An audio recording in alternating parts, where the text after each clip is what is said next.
తెలంగాణ గడ్డ మీద బీజేపీ జెండా ఎగరేస్తామని బీజేపీ రాష్ట్ర అధ్యక్షునిగా ఉన్న కిషన్ రెడ్డి గారు నిన్న కామెంట్ చేశారు. సెల్యూట్ తెలంగాణ పేరుతోని వాళ్ళకి 8 లోక్సభ సీట్లలో వాళ్ళని గెలిపించినందుకు సెల్యూట్ తెలంగాణ పేరుతోని 2 కేంద్ర మంత్రులకు స్వాగతం పలికే కార్యక్రమాన్ని బీజేపీ చాలా అట్టహాసంగా నిర్వహించింది. అసెంబ్లీలో వాళ్ళు 8 గెలిచినారు, లోక్సభకి 8 గెలిచినారు.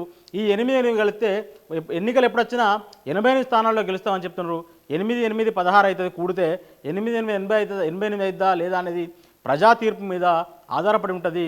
ఓకే, మీరు సింగరేణి బొగ్గు గనులను వేలం వేయుండ్రి, తెలంగాణ వనరులను అర్రాసు పాడుండ్రి, ప్రైవేట్ కార్పొరేట్ శక్తులకు అప్పచెప్పుండ్రి, అప్పచెప్పుకుంటూ పోండి. ఇట్లనే మీకు తెలంగాణ ప్రజలు 88 ఇస్తారా, 8 ఇస్తారా, 0 ఇస్తారా అనేది ప్రజలు తమ తీర్పుతోని తేలుస్తారు.